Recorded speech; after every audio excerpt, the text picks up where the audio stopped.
ইতিমধ্যেই আপনারা অবগত হয়েছেন যে আজকে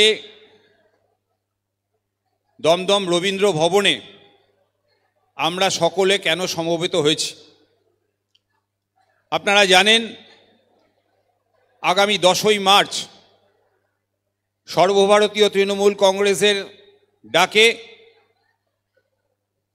বাংলার মুখ্যমন্ত্রী মমতা বন্দ্যোপাধ্যায়ের ডাকে এক জনগর্জন সভার আয়োজন করা হয়েছে। সেই জনগর্জন সভার সমর্থনে দমদম বিধানসভা কেন্দ্রের পক্ষ থেকে এই রবীন্দ্র ভবনে এক কর্মী সভার আয়োজন করা হয়েছে। এই কর্মী সভায় মূলত যার ডাকে, যার আহ্বানে আমরা সংগঠিত করেছি, তিনি আর কেউ নন, দমদম বিধানসভা কেন্দ্রের বিধায়ক, দমদমের নবরূপকার, রাজ্যের বর্তমান শিক্ষামন্ত্রী অধ্যাপক ব্রাত্য বসু।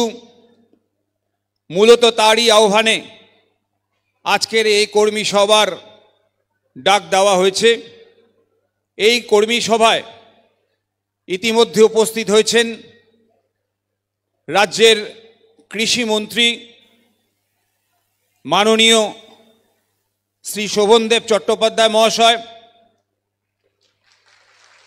মঞ্চে উপবিষ্ট হলেন আজকের এই কর্মী সভার আহ্বায়ক, দমদম বিধানসভা কেন্দ্রের বিধায়ক, দমদমের নবরূপকার, রাজ্যের শিক্ষামন্ত্রী অধ্যাপক ব্রাত্য বসু।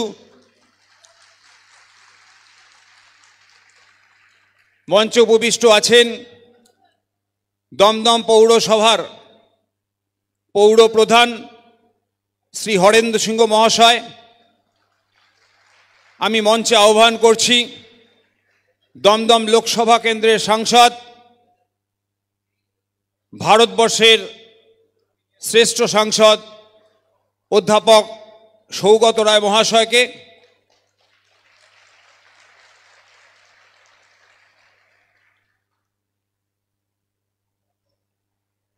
আমরা এই কর্মী সভা বা প্রস্তুতি সভা যাই বলুন না কেন, এই সভা বেশিক্ষণ ধরে চালাবো না, কারণ ইতিমধ্যেই সর্বভারতীয় তৃণমূল কংগ্রেসের সাধারণ সম্পাদক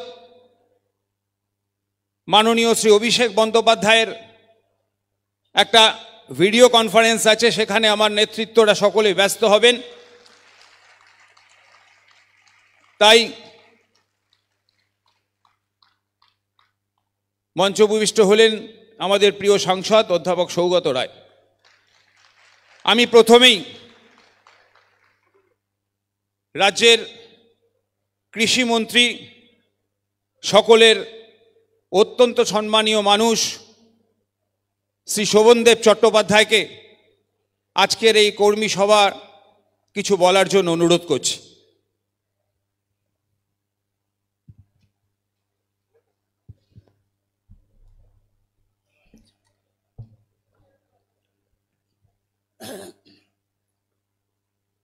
নমস্কার, বন্দে মাতরম।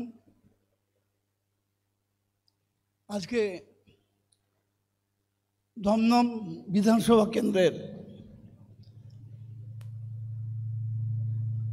দমদম ব্যারাকপুর লোকসভা কেন্দ্রের অন্তর্গত আমাদের যে কর্মী সভা, জনগর্জনকে কেন্দ্র করে যে সভা বিকেলে আজকে তার নির্ধারিত দিন।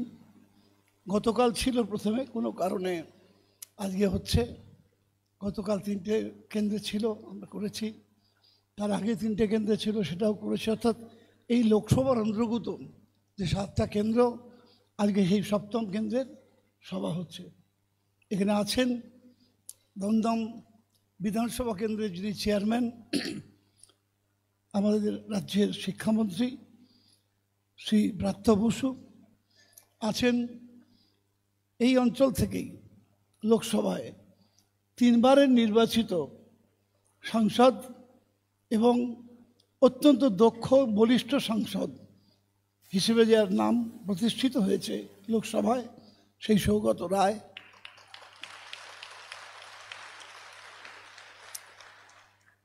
সৌগত কিন্তু আমার এলাকায় এমএলএ ছিল এক সময়, আমি ভবানীপুরে যেখানে থাকি আর কি, সেখানকার অনেক দিন আগে সেটা।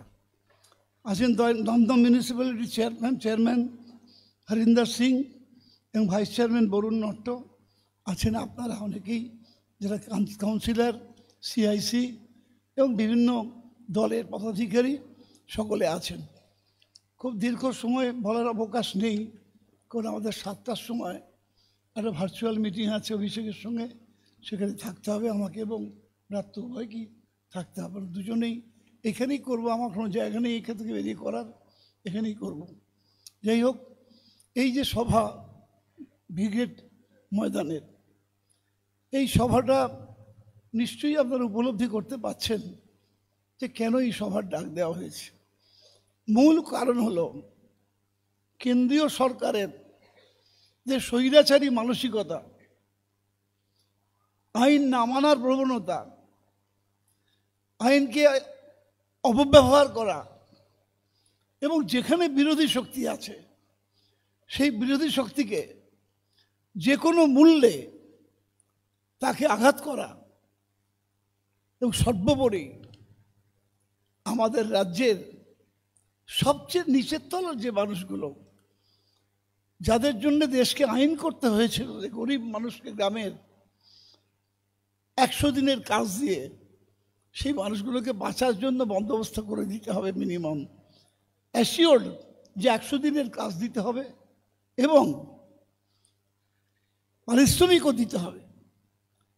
অর্থাৎ তারা কাজ পাবে আর্টিকেল 41-এ সংবিধানের, আর তারা পারিশ্রমিক পাবে আর্টিকেল 43। এটা আইন, সেই আইন অনুযায়ী তৈরি হয়েছিল মানরেগা।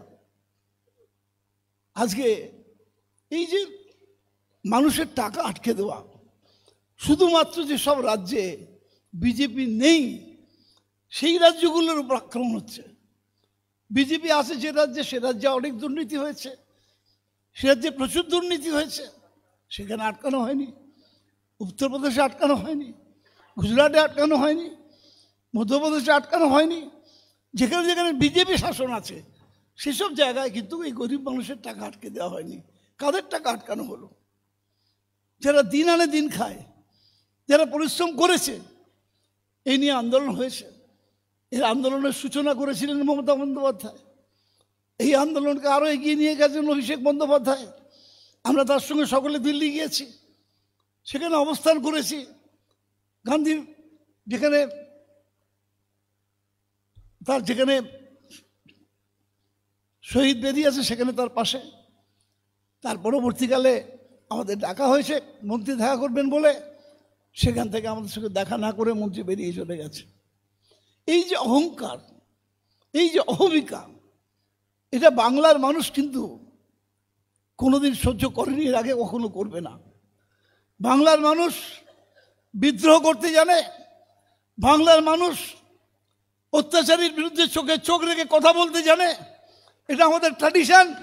আর সেই ট্র্যাডিশনকে যিনি আমাদের সামনে থেকে লড়াই করছেন তার নাম মমতা বন্দ্যোপাধ্যায়। তার আন্দোলন আমরা দেখেছি, তার লড়াই আমরা দেখেছি। অন্তত 4 বার মৃত্যুর মুখ থেকে তিনি ফিরে এসেছেন, যেদিন আমরা অনেকেই সেখানে ছিলাম। আজকে সেই লড়াইকে আরও এগিয়ে নিয়ে যাওয়ার জন্য তার পাশে এসে দাঁড়িয়েছেন যিনি, তার নাম অভিষেক বন্দ্যোপাধ্যায়। আজকে সেই গণগর্জন, অর্থাৎ এই অত্যাচারের বিরুদ্ধে আমি খালি আপনাদের বেশিক্ষণ বলবো না, একটা কথাই বলবো যে যখন কোনো আন্দোলন, যখন কোনো ইনসিডেন্ট, যখন কোনো বিষয় নিয়ে লড়াই হয়, আমাদের দলের কর্মীরা যদি সেটাকে আমার আন্দোলন বলে মনে করে, আমার নিজের আন্দোলন বলে মনে করে, আমার অধিকারের লড়াই বলে মনে করে, সেই আন্দোলন সাফল্য পায়, নাহলে পায় না।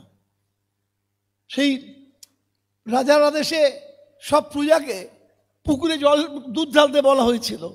সবাই মনে করলো যে আমার পাশের প্রতিবেশী যে সে নিশ্চয়ই দুধ ঢেলে দেবে, আমি আর নাইবার হারলাম। কিন্তু পরের দিন দেখা গেল পুকুরে এক ঘটিও দুধ পড়েনি। এই অনুভূতি যদি কাজ করে তাহলে নিশ্চয়ই জয়লাভ করতে পারবো না। আর যখন মনে করবেন যারা এই অত্যাচার করছে, পৃথিবীর ইতিহাসে হিটলারের নাম জানেন, মুসোলিনির নাম জানেন, পল পটের নাম জানেন, ফ্রাঙ্কোর নাম জানেন, ইদি আমিনের নাম জানেন, স্টালিনের নাম জানেন, মাওসেদুংয়ের নাম জানেন, তার পরবর্তীকালে যে নতুন একজন স্বৈরাচারের নাম সংযোজিত হলো ইতিহাসে, তার নাম নরেন্দ্র দামোদর মোদী, যিনি আজকে ভারতবর্ষে একটা একদলীয় একক শাসন প্রতিষ্ঠার চেষ্টা করছে। আপনার অধিকার রক্ষার লড়াই, মমতা বন্দ্যোপাধ্যায়ের অধিকার রক্ষা নয়, অভিষেক বন্দ্যোপাধ্যায়ের রক্ষা নয়, ব্রাত্য বসুর অধিকার রক্ষা নয়, সৌগত রায়ের অধিকার রক্ষা নয়, এটা আমাদের সকলের অধিকার রক্ষা। যে সংবিধান আমাদের যে অধিকার দিয়েছে, আজকে নরেন্দ্র মোদী সেটা তিল তিল করে আমাদের কাছ থেকে ছিনিয়ে নেওয়ার চেষ্টা করছে। এই লড়াইতে প্রত্যেককে সামিল হতে হবে। এই লড়াইতে যতক্ষণ আমরা সবাই মিলে আন্তরিকতার সঙ্গে এর মধ্যে সামিল হব, যে ঠিক আছে সবাই তো যাচ্ছে, আমি নাই বা গেলাম, এই মানসিকতা যদি দাঁড়ায়, তাহলে কিন্তু এই লড়াইতে আমরা জিততে পারবো না। সবাই মিলে লড়াইয়ে নামতে হবে। এবং 10 তারিখ এইটাই টার্গেট আমাদের, এইটাই টার্গেট। অনেক কথা বলার আছে, সময় খুব সংক্ষিপ্ত। এইটাই আমাদের টার্গেট। যে অতীতে ইন্দিরা কোসিগিনের সভা হয়েছে ব্রিগেডে, মুজিবুর রহমান ইন্দিরা গান্ধীর সভা হয়েছে, 21শে জুলাইয়ের সভা হয়েছে আমাদের। সমস্ত সভাকে অতিক্রম করে এমন একটা সভায় পরিণত করতে হবে সেদিনকার ব্রিগেড, যাতে তার আওয়াজে দিল্লিতে পৌঁছয় এবং দিল্লির সরকার নিশ্চিত হবে যে কাজ আমরা 21শে করে দেখিয়েছিলাম। 21 সালে ওই স্বৈরাচারীর বিরুদ্ধে আপনাদের সকলকে ঐক্যবদ্ধভাবে লড়াই করতে হবে। অনেক কিছু বলার আছে, কিন্তু আজকে বললাম ভার্চুয়ালে আমাকে থেকে 2 জনকেই যেতে হবে। আমি আমার বক্তব্য শেষ করলাম। শুধু আপনাদের কাছে সবিনয় নিবেদন, আপনারা দয়া করে এই অংশগ্রহণ করবেন, নিজের মনে করে লড়াই, এটা আমার লড়াই, এই ভাবনা থেকে, এই অনুভূতি থেকে যদি আপনি লড়াই করেন, সে লড়াইতে আমরা জিতবই জিতবো। যে লড়াইয়ের ডাক দিয়েছে মমতা বন্দ্যোপাধ্যায়, অভিষেক বন্দ্যোপাধ্যায়, সেই লড়াইতে আমরা জিতবই। ভারতবর্ষে কোনো শক্তি নেই আমাদেরকে পরাস্ত করতে পারে। এই কথা বলে আমি আমার বক্তব্য শেষ করলাম। জয় হিন্দ, বন্দে মাতরম, তৃণমূল কংগ্রেস জিন্দাবাদ। ধন্যবাদ রাজ্যের কৃষিমন্ত্রী, সকলের অত্যন্ত প্রিয় মানুষ শ্রী শোভনদেব চট্টোপাধ্যায় মহাশয়কে। জনগর্জন সভার সমর্থনে দমদমে যে প্রস্তুতি সভা চলছে, এই সভায় এবার আমরা যার বক্তব্য শোনার জন্যে দীর্ঘক্ষণ ধরে অপেক্ষা করছি, দমদমের নবরূপকার, রাজ্যের বর্তমান শিক্ষামন্ত্রী, আমাদের সকলের প্রিয় অধ্যাপক ব্রাত্য বসু মহাশয়।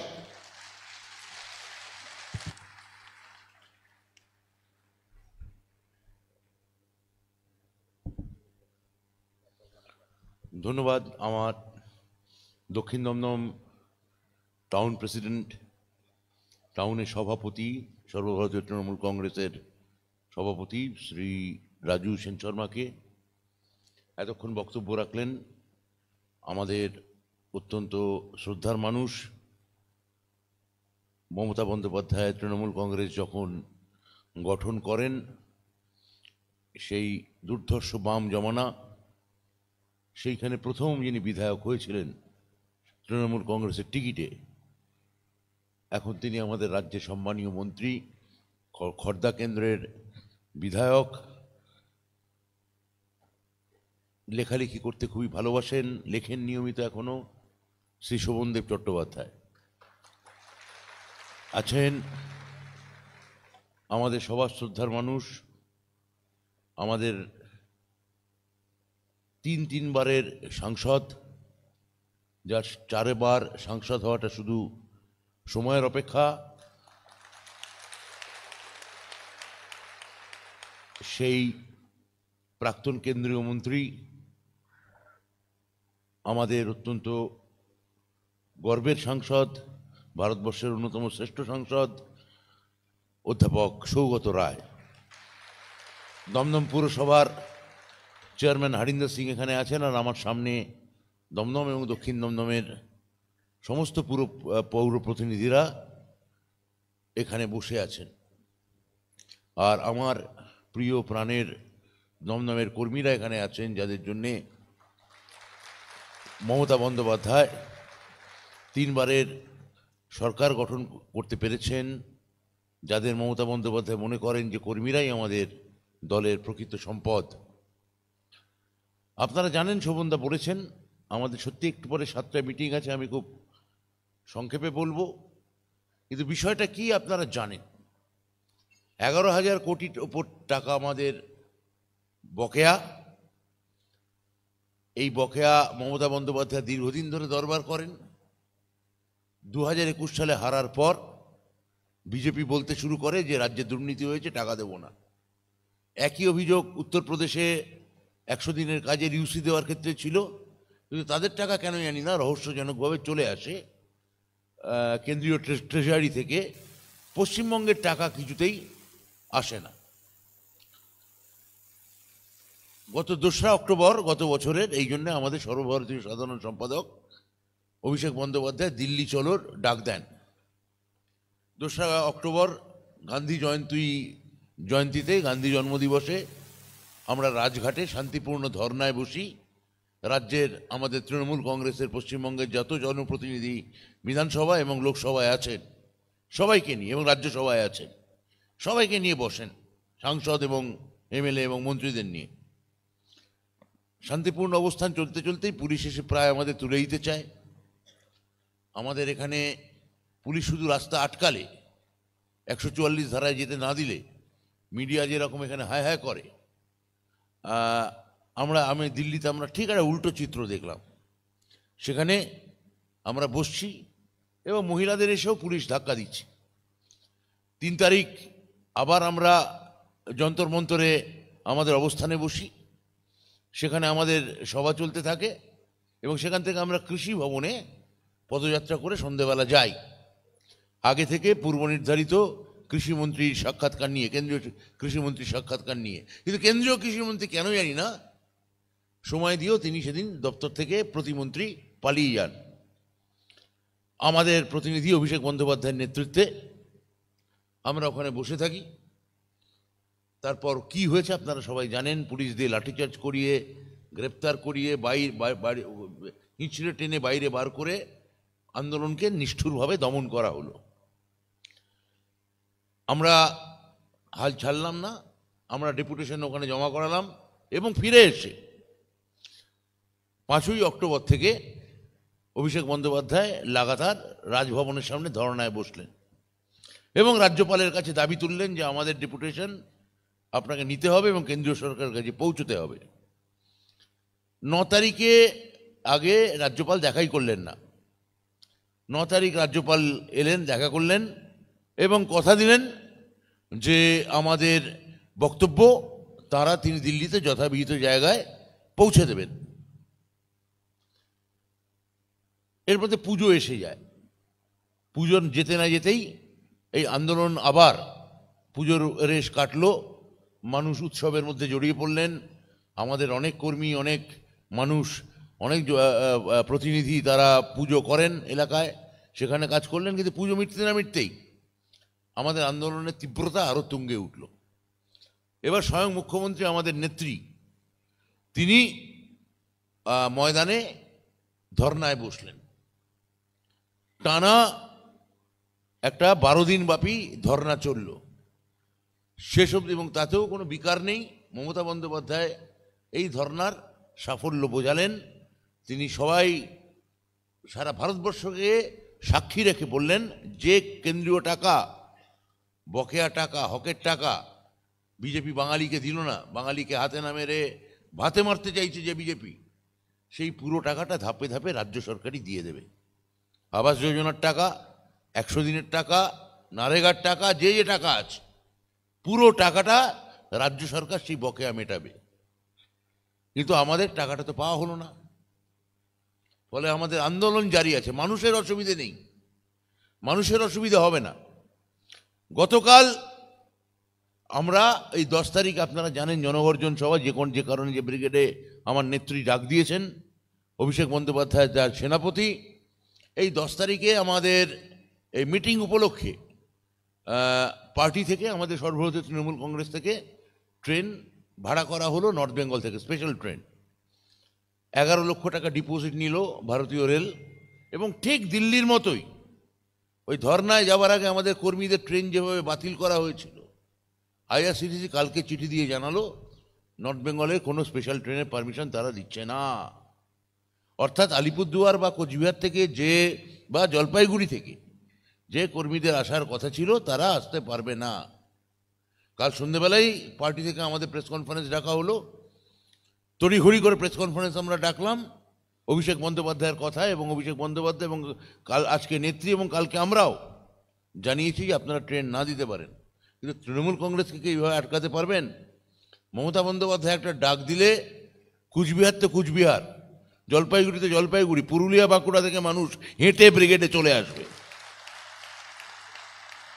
আমরা বাস ভাড়া করেছি, পার্টি বাস ভাড়া করেছে, এবং অজস্র বাস সেখান থেকে আমরা, যারা ট্রেন দিল না আমাদের সেই সমস্ত কর্মীদের আমরা বাসে করে 10 তারিখে ব্রিগেডে নিয়ে আসার বন্দোবস্ত করতে পেরেছি।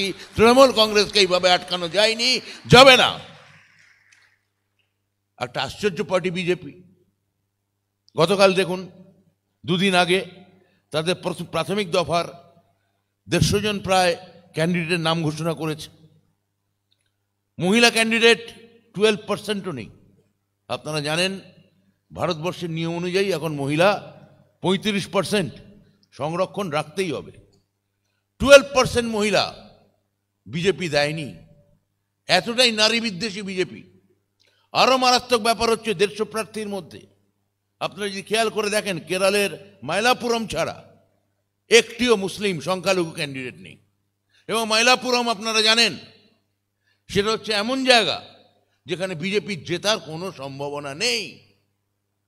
হয় কংগ্রেস জিতবে, নয় লেফট জিতবে। 2014 সালে বিজেপি সারা ভারতবর্ষে 7 জন মুসলিম ক্যান্ডিডেট দিয়েছিল। তার মধ্যে 4টে ক্যান্ডিডেট দিয়েছিল জম্মু কাশ্মীরে, যেখানে তাদের হার, বিজেপির হার অবধারিত। একই জিনিস বিজেপি এবার করছে। বিজেপি, এবং এই মুহূর্তে আপনারা জেনে রাখুন, সারা ভারতবর্ষে 1000-এর ওপর এমএলএ বিজেপির আছে, একজনও সংখ্যালঘু সম্প্রদায়ের কোনো মানুষ নেই। যেখানে 20% আমাদের সংখ্যালঘু, বিজেপি চাইছে না গোটা ভারতবর্ষের কোনো বিধানসভায় বা সংসদে কোনো সংখ্যালঘু প্রতিনিধিত্ব থাকে। অর্থাৎ একটা কাল্পনিক শত্রু খাড়া করো, তার নাম দাও মুসলমান, মুসলমানদের শত্রু হিসেবে খাড়া করো, আমরা 80% আমরা হব, আমরা জিতবো, আমরা ক্ষমতায় থাকবো। কিন্তু অত চালাকি করে ক্ষমতায় আপনারা থাকতে পারবেন না। আপনারা এই হিন্দু তাস দেখিয়ে, এই হিন্দু কার্ড খেলে আপনারা জিততে পারবেন না। ওনাকে নিয়ে যাও। পরশুদিন লালু প্রসাদ যাদব বলেছেন যে কি, লালু প্রসাদ যাদব যেমন কি হিন্দু হিন্দু কি করছেন? আরে ভাই, তুমি বলার কে? পশ্চিম ভারতবর্ষের শ্রেষ্ঠ প্রতারক তুমি কি করে বলছো যে রামচন্দ্রকে আমি প্রাণ প্রতিষ্ঠা করেছি? লালু प्रसाद यादव दारुण बोलेছে না, मेरा रामचंद्र की मुर्दा था क्या, मेरा रामचंद्र की मुर्दा था क्या, तू प्राण प्रतिष्ठा करने वाला कौन है? মেঠো পলিটিশিয়ান সত্যি কথাটা বলেছে। আর আবার বলেছে যে আরো বড়, অত বড় যদি হিন্দু হবে, মা মারা যাওয়ার সময় দাড়ি কাটিসনি কেন? এত বড় যদি হিন্দু হবে, লালু প্রসাদ যাদব বলেছেন পরশুদিন। তো এই মেঠো জায়গাটা লালু প্রসাদ যাদব উন্মুক্ত করে দিয়েছে। একটা অদ্ভুত রাজনীতির দিকে বিজেপি আমাদের ঠেলে নিয়ে যাচ্ছে। মহিলা থাকবে না, দলিত থাকবে না, মতুয়া থাকবে না, সংখ্যালঘু থাকবে না, এবং তারপর তারা শুধুমাত্র হিন্দু কার্ড খেলে খেলে খেলে খেলে এইভাবে পুরো ব্যাপারটা তারা এইভাবে কনসলিডেট করবে। আমার নিজের ধারণা 2014 সালে তাও 7 জন সংখ্যালঘু দিয়েছিল, 22% মুসলিম ক্যান্ডিডেট দিয়ে, মহিলা ক্যান্ডিডেট দিয়েছিল। এবার আপনারা খেয়াল করে পুরো প্রার্থী তালিকা মেলাবেন, দেখবেন সংখ্যালঘু নেই, মহিলা প্রায় নেই। এইটা বিজেপির মূল রাজনীতি, অর্থাৎ বিচ্ছিন্ন করো, ডিভাইড করো, divide and rule, divide and rule. কোনো বুদ্ধিমান মানুষ এই পাতা ফাঁদে পা দেবেন না। এবং ওরা হিন্দু বলছে, কালীঘাট মন্দির সংস্কার বিজেপি কোনো টাকা দিচ্ছে না। গঙ্গাসাগর তীর্থ সংস্কার বিজেপি কোনো টাকা দিচ্ছে না। দক্ষিণেশ্বর স্কাইওয়াক বিজেপি কোনো টাকা দিচ্ছে না। হিন্দুই যদি হবে, হিন্দু দেবদেবী, হিন্দু মূর্তি যদি এত ভালোবাসবে, এগুলো কেন তুমি টাকা দাও না? এগুলো থেকে কেন সরিয়ে রাখো? কেন হরিচাঁদ গুরুচাঁদের মন্দিরের মাটি কেন রাম মন্দিরে তুমি থাকতে দাও না? দলিতের ঠাকুর বলে, হরিচাঁদ গুরুচাঁদ বাংলার ঠাকুর বলে, হরিচাঁদ গুরুচাঁদের নামে আমার নেত্রী বিশ্ববিদ্যালয় করেছেন, কলেজ করেছেন। ওই জায়গা পুরো পাল্টে গেছে। সেখানে গিয়ে তুমি এনআরসি তাস খেলছো যে আমি ক্ষমতায় আসবো। প্রত্যেকবার ভোটের আগে একটা এনআরসি দেখায়, আর কোনোবারই লাগু করে না, কারণ করতে পারবে না। এনআরসি করলে ওদের অর্ধেক বিজেপি নেতাকেই দেশ ছেড়ে বেরিয়ে যেতে হবে। প্রত্যেকবার ভোটের আগে বলে এনআরসি করবো, জিতে এসে সিএ লাগু করব, আর কোনোবারই করে না। এই এক জিনিস, বনগা রানাঘাট ওই NH-34-এর উল্টো দিকের যে করিডর, ওই করিডরে গিয়ে ওই তাস ওই ঘরে ঘরে ঢুকে RSS এসব প্রচার করছে, মিথ্যা প্রচার। কিচ্ছু করতে পারবে না, এনআরসি হবে না, সিও হবে না। আপনার যেহেতু নাগরিক কার্ড আছে, আধার কার্ড আছে, মাঝখানে রটিয়ে দিল আধার কার্ড আর ভ্যালিড নয়। মমতা বন্দ্যোপাধ্যায় সঙ্গে সঙ্গে সেটা প্রেস কনফারেন্স করে বললেন। তখন আবার কেন্দ্রীয় সরকার বললেন না না না, আমরা কখনো তো বলিনি আধার কার্ড ভ্যালিড নয়। এইভাবে মানুষের প্রাণে ভয় দেখিয়ে, মানুষকে ব্ল্যাকমেল করে, মানুষের ঘরে পুলিশ ঢুকিয়ে এইভাবে চলছে। আন্না হাজারে, যিনি 2014 আগে রামলীলা ময়দানে বসেছিলেন, যিনি সত্যের এবং লোকপাল বিল আনতে বলেছিলেন, সত্যের কথা বলেছিলেন, দুর্নীতিমুক্ত ভারতবর্ষের কথা বলেছিলেন, আজকে তার ডান হাত দিল্লির মুখ্যমন্ত্রী জেলে যাওয়ার থেকে কয়েক হাত মাত্র দূরে দাঁড়িয়ে আছে। তৃণমূলের লোকেদের বাড়ি বাড়ি সিবিআই এবং ইডি ঢোকাচ্ছে, কর্ণাটকে ঢোকাচ্ছে, চেন্নাইতে ঢোকাচ্ছে, তামিলনাড়ুতে। যেখানে বিজেপি নেই ভয় পাও। এখন কথা হচ্ছে, আপনি ভয় পাবেন না, আপনি ওই শোভনদা যেটা বললেন, চোখে চোখ রেখে লড়াই করবেন, নাকি জনগর্জনে সামিল হবেন? আপনার একার গলায় হবে না, চাই জনতার গর্জন। জনতা যখন জাগবে, এই সমস্ত জনতা সেদিন ব্রিগেডে সেদিন আছড়ে পড়ুক। আমি চাইব দমদম থেকে আপনারা সবাই আসুন, আপনারা সামিল হন। নেত্রী কি বলছেন, অভিষেক বন্দ্যোপাধ্যায় কি বলছেন, সেটা বোঝার চেষ্টা করুন। এবং তৃণমূলের সঙ্গে আপনারা যেন তেন প্রকারণ থাকুন। তৃণমূলে অনেক, এই মুহূর্তে অনেক দোলাচল চলছে, আপনারা দেখতে পাচ্ছেন গণমাধ্যমে, কিন্তু কোথাও বিচলিত হবেন না। আমরা গতবারের থেকে অন্তত, আমি সিট স্পেকুলেশন করব না, আমি জ্যোতিষী নই, কিন্তু আমি যা বলতে চাইছি আপনারা বুঝতে পারছেন। এমন এমন সিট আমরা এবার জিতব, যা খবর সমস্ত যারা স্যাফোলজিস্ট তারা বলছেন। আর দমদম তো আমাদের শুধুমাত্র জেতার অপেক্ষা। আর যেভাবে জিতবো, কিভাবে জিতবো, কোন কোন স্বপ্ন নিয়ে জিতবো, আবার নতুন কোন কোন আশা নিয়ে জিতবো, তা যিনি সব থেকে ভালো বলতে পারেন, তিনি অপেক্ষা করছেন, তিনি বলবেন। আমি চললাম, নমস্কার, ধন্যবাদ।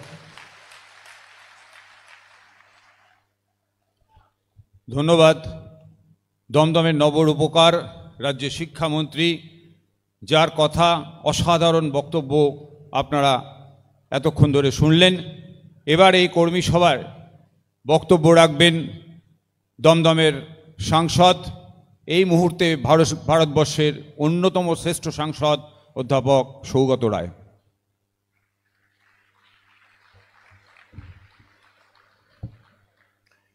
প্রিয়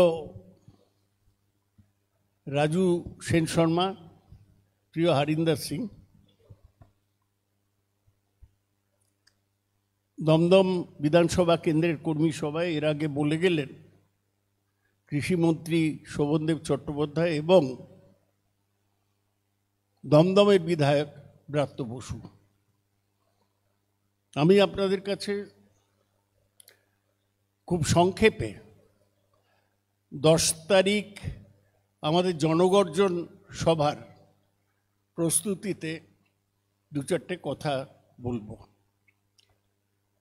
আমি যখন এখানে আসছিলাম কল্যাণী এক্সপ্রেসওয়ে দিয়ে, দেখি দু চারটে ছোট হাতি গাড়ি যাচ্ছে, বিজেপির পতাকা নিয়ে লোকরা যাচ্ছে।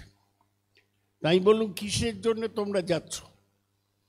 বললো, মোদিজি আসছে, 6:10 দমদমে নামবে, আমরা তাকে স্বাগত জানাতে যাচ্ছি। আমার শুনে আশ্চর্য লাগলো, যদিও আমি জানতাম যে একটা দেশের প্রধানমন্ত্রী, 30টা রাজ্য, তার কোনো কাজ নেই। রেলওয়ে হকার যেমন এক কামরা থেকে আরেক কামরায় লাফায়, ভারতের প্রধানমন্ত্রী এক সপ্তাহে 10 দিনের মধ্যে 4 বার পশ্চিমবাংলায় আসছেন হকারি করতে।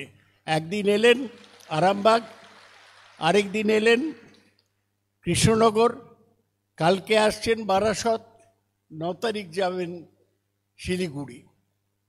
আমাদের চ্যালেঞ্জটা এইখানে যে আমরা একটা র্যালি করে মোদি 4টে র্যালির চেয়ে বেশি লোক করব। ওদের 4টে মিলে যত না লোক হবে, আমরা ব্রিগেডে তার চেয়ে বেশি লোক সমবেত করব। মোদির কাছে এটা শখ। ও সরকারি প্লেনে আসে, আবার রাত্রে উড়ে দিল্লি ফিরে যায়। আজ অবশ্য রাজভবনে থাকবে। আমাদের কাছে এটা বাঁচা মারার লড়াই। মমতা ব্যানার্জি ডাক দিয়েছেন, অভিষেক পরিচালনা করছেন জনগর্জন সমাবেশ। শোভন কিছুটা বলেছে আপনাদের, ব্রাত্যও বলেছে যে কেন জনগর্জন। দু কথায় আপনাদের বিরক্তি না ঘটিয়ে বলতে চাই যে পুরোটাই গরিব মানুষের দিকে তাকিয়ে আমরা এটা করছি। আপনারা হয়তো জানেন 2005-এ দেশে একটা আইন পাশ হয়েছিল। আইনটার নাম MGNREGA, Mahatma Gandhi national rural employment guarantee act, একটা আইন। সেই আইনটাকে আমরা 100 দিনের কাজের আইন বলি। সেই আইনটা কি? আইনটা, আমরা শহরের লোক, আমাদের কাছে এটা অত পরিষ্কার থাকে না। আইনটা মূলত গ্রামের মানুষদের নিয়ে, রুরাল এমপ্লয়মেন্ট গ্যারান্টি অ্যাক্ট। গ্রামে কি হয়, আপনাদের সাথে যাদের যোগাযোগ আছে তারা জানেন যে গ্রামে মানুষের 4-5 মাস কাজ থাকে না। আলু তোলার কাজ হয়ে যায়, ধান রোয়ার কাজ হয়ে যায়, ধান কাটার সময় হয়ে যায়, বাকি সময়টা লোকের কোনো কাজ থাকে না। যারা সবচেয়ে গরিব, বিশেষ করে যারা ক্ষেত মজুর, তাদের প্রায় অনাহারের অবস্থা থাকে। সেই জন্যে এই NREGA বলে যে কোনো লোক গ্রামে গিয়ে যদি ব্লকের অফিসে নাম লেখায়, বলে আমায় জব কার্ড দিন, তাকে জব কার্ড দেওয়া হবে। সেই জব কার্ড যার আছে তার বছরে 100 দিনের কাজ পাওয়ার অধিকার হলো। সে আবার যাবে, যেদিন তাকে বলবে জব কার্ড দেখিয়ে সে টাকা পাবে, এবং আইনে আছে যে 15 দিনের মধ্যে তাকে পেমেন্ট করে দিতে হবে। আর যদি কোনো দিন কাজ না দিতে পারে ব্লক অফিস থেকে, তাহলে তাকে অর্ধেক ওয়েজেস দিতে হবে। এটা হচ্ছে আইন। এখন এই যে ব্যবস্থাটা, এর 60% টাকা কেন্দ্রীয় সরকার দেয়, 40% টাকা রাজ্য সরকার দেয়। পশ্চিমবাংলাকে চূড়ান্তভাবে বঞ্চিত করে 2 বছর ধরে কেন্দ্রীয় সরকার তার অংশটা দিচ্ছে না। যখন আমরা বলছে না, হিসেবে গন্ডগোল আছে, এই আছে তাই আছে, সেই পরিমাণ যে টাকাটা দেয়নি পশ্চিমবাংলায়, যারা কাজ করেছে তাদের টাকা, সেই পরিমাণটা হচ্ছে 7,300 কোটি টাকা। এটা পায়নি লোকেরা।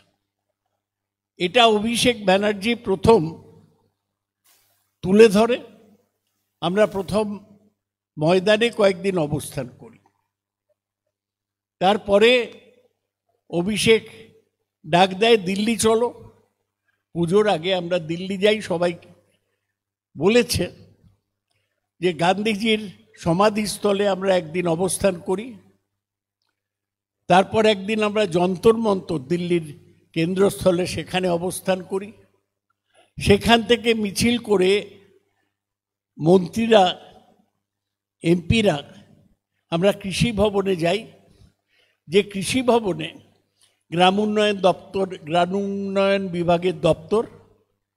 আমরা বলি আমরা মন্ত্রীর সাথে দেখা করব। বলল মন্ত্রীর সাথে দেখা হবে না, একটা রাষ্ট্রমন্ত্রী আছে নিরঞ্জন জ্যোতি, তার সাথে দেখা করুন। আমরা দেখা করতে গিয়ে বসে রইলাম।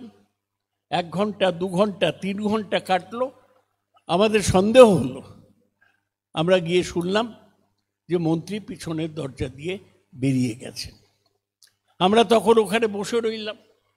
আমাদের সঙ্গে অনেক মহিলা এমপিরা ছিলেন। তারপর পুলিশ এলো, বলল যে আপনাদের উঠে যেতে হবে। আমরা বললাম উঠবো না। তখন জোর করে টেনে হিঁচড়ে মহুয়া মৈত্র আরও যারা ছিল তাদের চুল ধরে টেনে দিল্লির পুলিশ নিয়ে বাসে তুলল। বাসে তুলে আমাদের 30 কিলোমিটার দূরে একটা কিংসওয়ে ক্যাম্পে নিয়ে গেল। তারপর গভীর রাত্রে আমাদের ছাড়ল। দিল্লিতে আমাদের এই অভিজ্ঞতা। তারপর আমরা কলকাতায় ফিরে এলাম। ব্রাত্য আপনাদের বলেছে, আমরা 5 দিন ধরে রাজভবনের সামনে অবস্থান করলাম। বললাম যে আমরা রাজ্যপালের সাথে দেখা করব। বলল রাজ্যপাল দিল্লি গেছে, রাজ্যপাল কেরালা গেছে, ইত্যাদি ইত্যাদি। দেখা করছে না। অবশেষে 5 দিন পরে রাজ্যপাল দেখা করল, কথাবার্তা হলো। উনি বললেন ঠিক আছে, আমি দায়িত্ব নিয়ে আপনাদের কথা দিল্লিতে পৌঁছে দেব। তার পরের দিন রাজ্যপাল দিল্লি গেলেন। দেখলাম কাগজে যে ওর মোদির সঙ্গে নয়, অমিত শাহর সঙ্গে দেখা হয়েছে। তারপর ফিরে আর উনি কিছু জানালেন না যে কি হলো। আমরা আবার কলকাতায় ধর্নার কর্মসূচি নিলাম। আপনারা একদিন গিয়েছিলেন। মমতা ব্যানার্জি শুরু করেছিলেন, নিজে 2 দিন অবস্থান করলেন আম্বেদকরের স্ট্যাচুর সামনে। তারপর সপ্তাহের বেশি সময় ধরে বিভিন্ন জেলার লোকরা এসে অবস্থান করলেন। উত্তর 24 পরগনার লোকেরাও একদিন অবস্থান করেছে। আমরা একটা আন্দোলনকে শান্তিপূর্ণ রেখে যতটা করা যায় করেছি। তার আগে যখন সংসদের শীতকালীন অধিবেশন চলছিল, মমতা ব্যানার্জি দিল্লি এলেন। আমরা তার সময় ঠিক করলুম প্রধানমন্ত্রীর সাথে। মমতা ব্যানার্জির নেতৃত্বে আমাদের মতো অনেকে এমপিরা প্রধানমন্ত্রীর সঙ্গে দেখা করলুম। আধ ঘন্টা মমতা ব্যানার্জি বললেন, মোদি বললেন ঠিক আছে, আপনার অফিসার আর আমার অফিসার মিলিয়ে এই ব্যাপারটা আমরা মিটিয়ে দেব। আমরা চলে এলাম। তারপরও কিছু হলো না। তারপরও পরবর্তী পর্যায়ে ধর্নাটা শুরু হলো। মমতা ব্যানার্জি দেখলেন যে এভাবে পারা যাবে না। তখন তিনি বললেন যে টাকা যদি কেন্দ্র না দেয় আমরাই দিয়ে দেব। কত টাকা? 7,300 কোটি টাকা, 2 বছরের টাকা।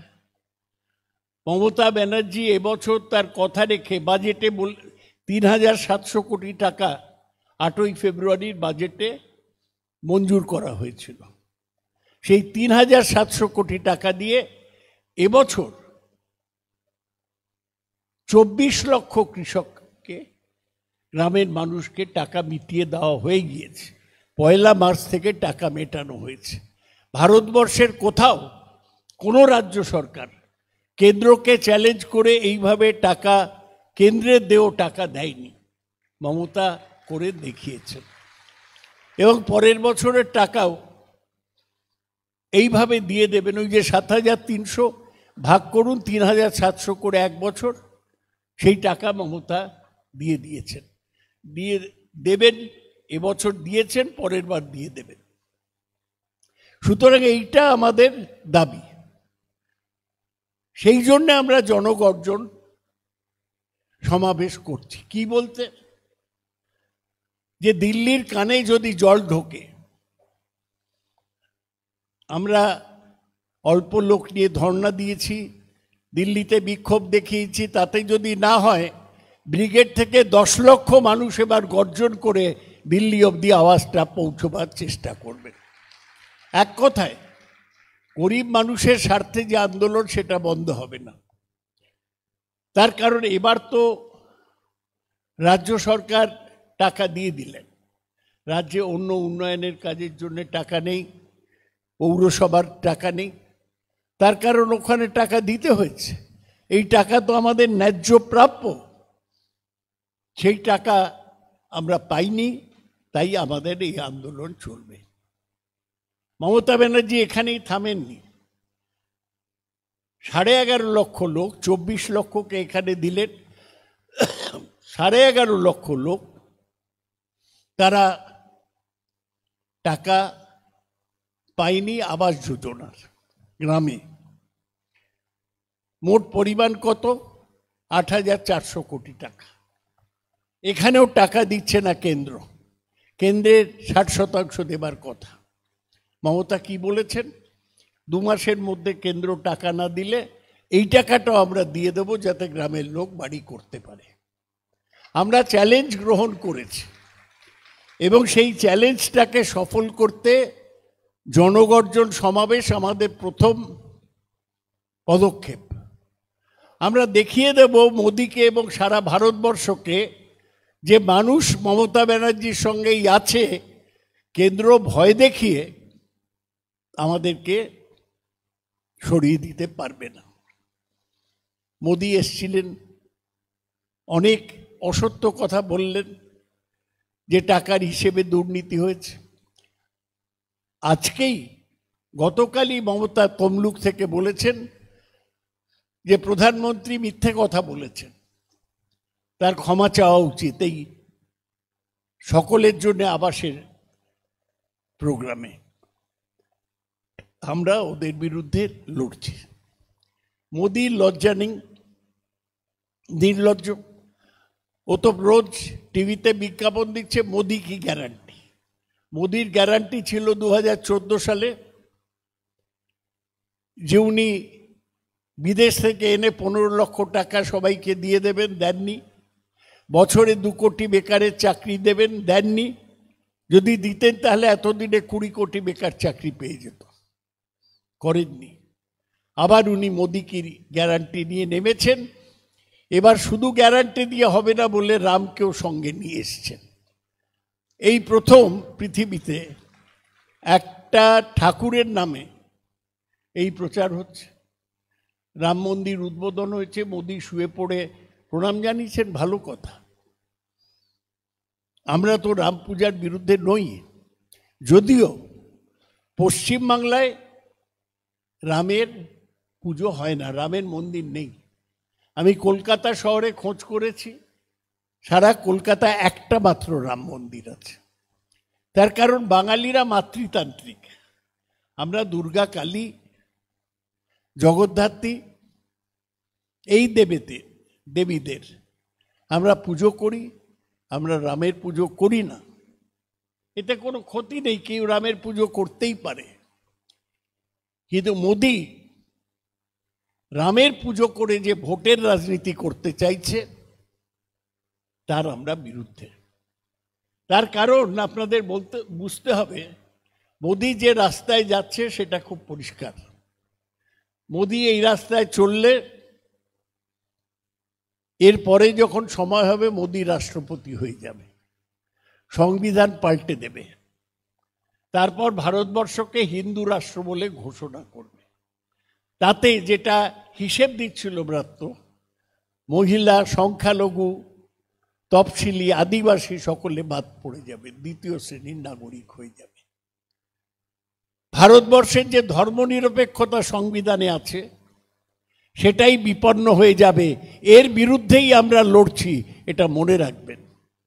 আর হিন্দু রাষ্ট্র হয়ে গেলে সেই রাষ্ট্রটা বড় লোকদের রাষ্ট্র হবে। আপনারা আম্বানির ছেলের বিয়ে হচ্ছে দেখছেন কাগজে ছবি। আম্বানি, আদানি আর টাটার রাষ্ট্র হয়ে যাবে। আমরা কি তাই চাই? যদি না চাই, যারা চায় না তাদের এর বিরুদ্ধে লড়াই করতে হবে। মোদি একটা অশ্বমেধের ঘোড়া ছেড়ে দিয়েছে। ও বলছে সারা ভারতবর্ষ এরম বলেই থাকে। পশ্চিমবাংলায় এসে বলেছিল আগলে বার 200 পার, 77-এ আটকে গিয়েছিল। এবার বলছে আগলে বার 400 পার। দেখবেন ওর ঘোড়া আটকে যাবে, এবং ওর ঘোড়া সবচেয়ে আগে আটকাবে। রামের অশ্বমেধের ঘোড়া যেমন লবকুশ আটকে দিয়েছিলেন, তেমনি মোদির ঘোড়া পশ্চিমবাংলার সীমান্তে আসানসোলে আটকে যাবে, আমরা বিশ্বাস করি। তার কারণ আমরা যার নেতৃত্বে চলি, সারা ভারতবর্ষে মানুষ তার দিকে তাকিয়ে আছে। মোদিকে কিভাবে বাংলার সীমানায় তিনি আটকে দিতে পারেন। এটা বড় লড়াইয়ের ব্যাপার, এবং সেই লড়াইতে আপনি আমি সকলে সামিল। সেই জন্যেই আমাদের সকলকে 10 তারিখের সমাবেশকে সফল করতে হবে। মোদির বিরুদ্ধে লড়াই, ধর্মান্ধতার বিরুদ্ধে লড়াই, হিন্দুত্ব রাজনীতির বিরুদ্ধে লড়াই, পুঁজিবাদের বিরুদ্ধে লড়াই। সেই লড়াইকে এগিয়ে নিয়ে যেতে আমাদের সকলকে এক হতে হবে, ঐক্যবদ্ধ হতে হবে, শক্তিশালী হতে হবে। পারবেন তো এই লড়াই করতে? এই লড়াই কঠিন, কিন্তু আমরাই পারব। আমাদের বিশ্বাস আছে যে মমতা ডাক দিয়েছেন, এই লড়াইতে আমরা এগিয়ে যাব। সেই লড়াইয়ের প্রথম ধাপ 10ই মার্চ। সেই লড়াইয়ের দ্বিতীয় ধাপ লোকসভা নির্বাচন। আমি লোকসভা নির্বাচন নিয়ে এই স্তরে বেশি কথা বলতে চাই না। আমাদের দল যখন প্রার্থী ঘোষণা করবে তখন আপনাদেরকে বলবো। কিন্তু মানুষের বাড়ি যাওয়া, মানুষের কাছে যাওয়া তো এখন থেকেই শুরু করতে হবে। কি বলবো মানুষের বাড়ি গিয়ে? হিন্দুত্ব বোঝাবার দরকার নেই। গিয়ে বলবেন দিদিকে ভোট না দাও মানে লক্ষ্মীর ভাণ্ডার বন্ধ হয়ে যাওয়া, আর মহিলারা মাসে 1000 টাকা পাবেন না। দিদিকে ভোট না দাও মানে কন্যাশ্রী বন্ধ হয়ে যাওয়া, আর স্কুলের ছাত্রীরা কন্যাশ্রীর 25,000 টাকা পাবেন না। দিদিকে ভোট না দাও মানে সবুজ সাথী বন্ধ হয়ে যাবে, আর স্কুলের বাচ্চারা তারা বিনামূল্যে সাইকেল পাবেন না। দিদিকে ভোট না দেওয়া মানে স্বাস্থ্যসাথী বন্ধ হয়ে যাওয়া, আর প্রত্যেক পরিবার বিনা পয়সায় চিকিৎসা পাবেন না।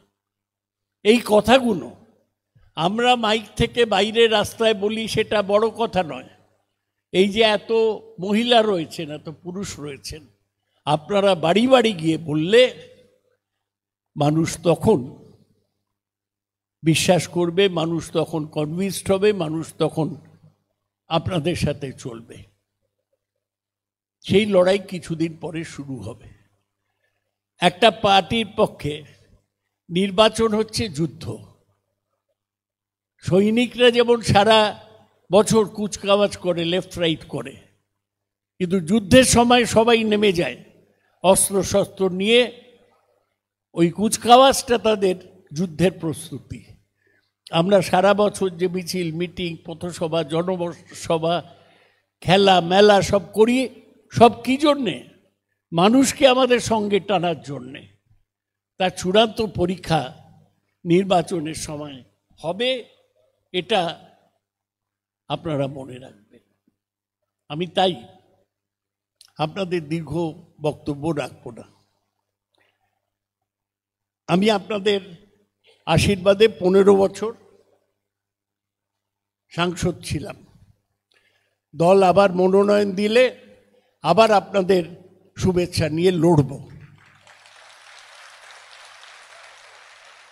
কিন্তু আমি যতক্ষণ ছিলাম ততক্ষণ চেষ্টা করেছি আপনাদের জন্যে কাজ করতে, সংসদে, সংসদের বাইরে, এলাকায়। সংসদে 195 বার বক্তৃতা দিয়েছি গত 5 বছরে, 350টা প্রশ্ন করেছি, 4.5 কোটি টাকা প্রধানমন্ত্রী ত্রাণ তহবিলে এনে দিয়েছি। 2 বছর কোভিডের জন্য বন্ধ ছিল, 17 কোটি টাকা এমপি ল্যান্ডের পুরোপুরি খরচ করেছি। কোথাও ত্রুটি হয়ে থাকতে পারে, ভুল হয়ে থাকতে পারে, কিন্তু আমার একটাই কথা শুধু মনে হয়, রবীন্দ্রনাথের কথা, যখন পড়বে না মোর পায়ের চিহ্ন এই বাটে, কে বলে গো সেই প্রভাতে নেই আমি, সকল খেলায় করব খেলায় আমি, কে বলে গো সেই প্রভাতে নেই আমি। নতুন নামে ডাকবে মোরে, বাঁধবে নতুন বাহু ডোরে বাঁধবে, আসবো যাব চিরদিনের সেই আমি। তখন আমায় নাইবা মনে রাখলে, তারার পানে চেয়ে চেয়ে নাইবা আমায় ডাকলে। এইটুকু ছাপ আপনাদের মনে রেখে যেতে চাই যে আমি 15 বছর আপনাদের সঙ্গে, আপনাদের সুখে দুঃখে আপদে বিপদে ছিলাম, আপনাদের সাথে ভবিষ্যতের জন্য থাকতে চাই। আজকে আমি আসার পরে আমাদের বন্ধু শানু ইন্দ্রজিৎ গুপ্ত, সে বলল দাদা কি হচ্ছে। প্রত্যেক ইলেকশনের আগে দেখবেন কিছু পরিযায়ী পাখি আছে, তারা উড়ে যায়। আর আমি তৃণমূলের ক্ষেত্রে দেখেছি যারা তৃণমূল ছেড়ে যায় তারা আবার পরে মাথা নিচু করে কিরম ফিরে আসে। আমি গত নির্বাচনে দেখেছিলাম রাজীব ব্যানার্জি বলে একজন মন্ত্রী ছিলেন, তিনি চলে গিয়েছিলেন, আবার মাথা নিচু করে দেখছি রাজীব ব্যানার্জি ফিরে এসেছেন। যারা চলে যাচ্ছেন তারা মাথা নিচু করে ফিরে আসবেন, এটা আমরা মনে করি। আর পলিটিক্সটা ব্যক্তির নয়। আমি কে? আমি তৃণমূল কংগ্রেস করি, যবে থেকে করি, মমতা ব্যানার্জি মনোনয়ন দিয়েছেন বলে দাঁড়াই, আপনারা কাজ করেছেন, মানুষ ভোট দিয়েছেন বলে জিতি। এর আগে বিধানসভায় 5 বার জিতেছি, লোকসভায় পরপর 3 বার জিতলাম। কিন্তু আমি জানি যে ওই সিম্বলটা না থাকলে, আর মমতা ব্যানার্জির মুখের ছবিটা না থাকলে আমি জামানত বাঁচাতে পারবো না। নিজেকে বড় ভাবার আগে এই উপলব্ধিটা আমাদের সকলের হওয়া দরকার যে আমার শক্তি নিজের শক্তি নয়, আমার শক্তি জনগণের, কর্মীদের সংগঠিত সম্মিলিত শক্তি।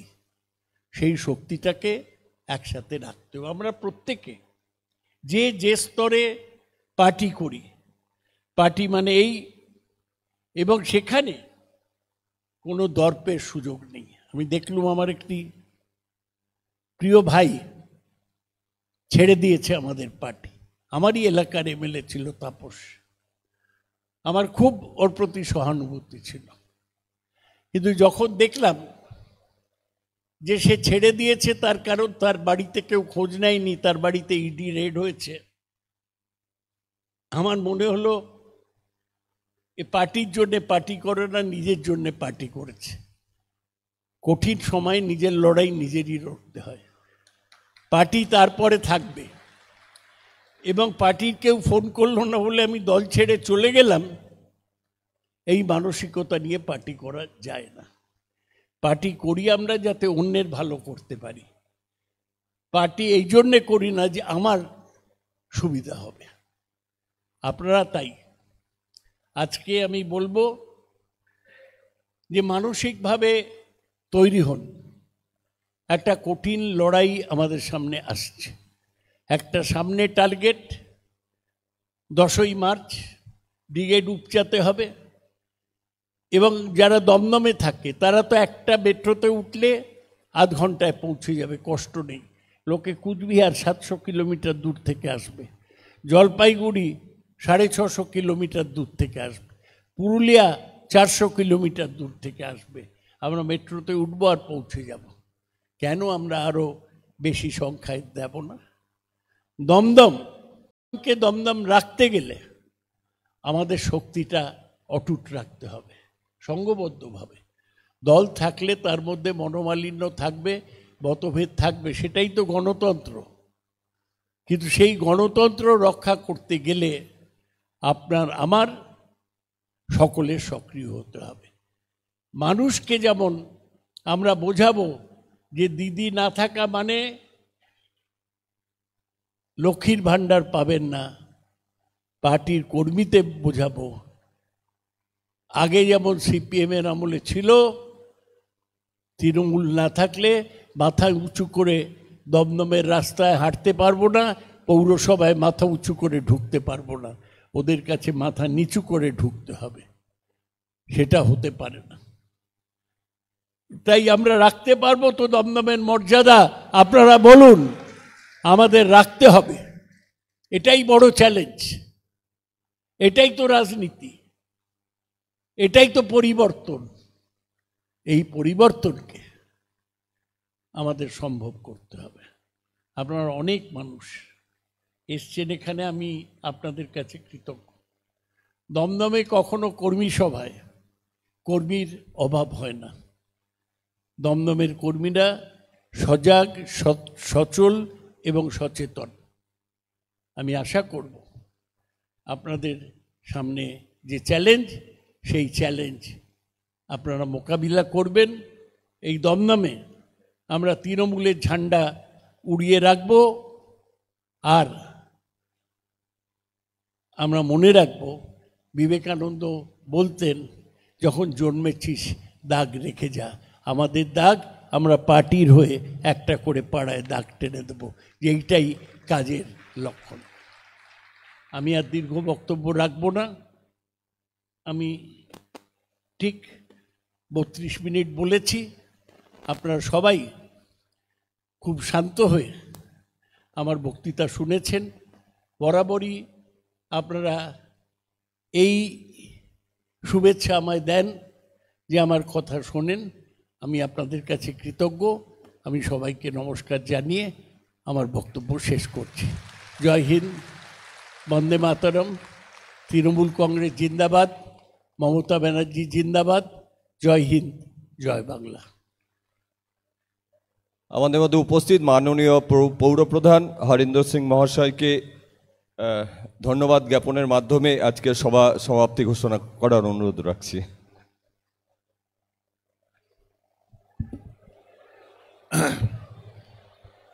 आदरणीय सौगत राय जी,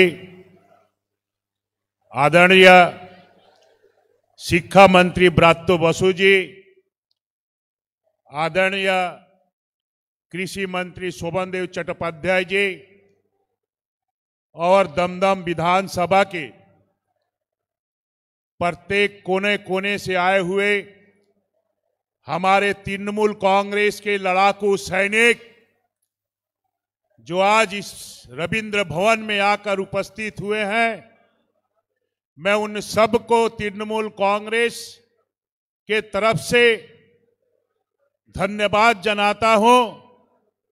और मुझे ये शपथ करनी होगी कि ये जो देश का प्रधानमंत्री, जो सबसे झूठा प्रधानमंत्री है, जो बोलता है वो करता नहीं, जिन्होंने 15 लाख रुपया देने का वादा किया था प्रत्येक परिवार के अकाउंट में, उसने दिया नहीं। जिन्होंने प्रत्येक बरस 2 करोड़ युवकों को नौकरी देने का वादा किया था, दिया नहीं। उसके विरुद्ध में हमें शपथ लेना होगा। और सबसे बड़ी जो बात है कि इसके बाद यदि ये सरकार में आए तो जिस तरह से उत्तराखंड में उन्होंने सबको शाकाहारी बना दिया है, तो कहीं बंगाल में आ जाए तो ये ना हो कि सबको कहे कि मच्छी खाना बंद कर दीजिए। सबको भेज खाना होगा। इसके विरुद्ध में और संविधान 2024 के इलेक्शन के बाद मेरा संविधान कितना सुरक्षित रहेगा, इस पर हमें सोचना होगा और हमें शपथ लेना होगा कि मेरे जो वोट देने का अधिकार है उस अधिकार को कायम रखने के लिए 2024 में पश्चिम बंगाल की 42 में से 4200 सीट तृणमूल कांग्रेस को देकर ममता बनर्जी को प्रधानमंत्री बनाएंगे। यही शपथ लेते हुए मैं सभी को यहां पर उपस्थित होने के लिए बहुत बहुत धन्यवाद देकर आज का ये अनुष्ठान यही समाप्त करता हूं। नमस्कार। মুনমুন চট্টোপাধ্যায়, মিতা চট্টোপাধ্যায় দুজনকে ডাকবো একটু আমাদের স্লোগান দেওয়ার জন্য এবং আরো আমাদের কর্মী বন্ধু ভাইয়েরা যারা রয়েছেন।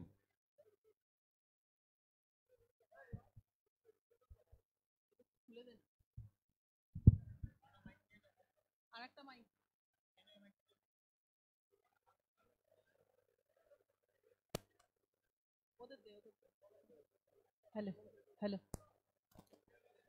Hello hello Vande Mataram Vande Mataram 10ই March বিকেল সমাবেশে দলে দলে যোগ দিন। 10ই মার্চ বিকেল সমাবেশে দলে দলে যোগ দিন। প্রধান বক্তা মমতা ব্যানার্জি জনসভায় দলে দলে যোগ দিন। অধ্যাপক সৌগত রায় জিন্দাবাদ। অধ্যাপক ব্যর্থ বসু জিন্দাবাদ। দমদমের নবরূপকার ব্যর্থ বসু জিন্দাবাদ। जिंदाबाद जिंदाबाद বন্দে মাতরম वंदे मातरम বিকেল সমাবেশে দলে দলে যোগ দিন। जोग दिन বিকেল সমাবেশে দলে দলে যোগ দিন। जोग दिन 10ই মার্চ বিকেল সমাবেশে দলে দলে যোগ দিন। जोग दिन এই লড়াই লড়াই লড়াই চাই। লড়াই করে বাঁচতে চাই লড়াই লড়াই লড়াই চাই। লড়াই করে বাঁচতে চাই এই লড়াইয়ের নেত্রীকে মমতা ব্যানার্জি আবার কে এই লড়াইয়ের নেত্রীকে মমতা ব্যানার্জি আবার কে ছাত্র যুব এগিয়ে বলো বন্দে মাতরম। वंदे मातरम এই মহিলারা এগিয়ে বলো বন্দে মাতরম। वंदे मातरम এই মোদির বিরুদ্ধে সমস্ত মানুষ এক হও। এক হও এই বিজেপির বিরুদ্ধে সমস্ত মানুষ এক হও। এক হও এই বিকেল সমাবেশে দলে দলে যোগ দিন। যোগ দিন বন্দে মাতরম। वंदे मातरम জয় হিন্দ जय हिंद জয় হিন্দ जय हिंद জয় হিন্দ। जय हिंद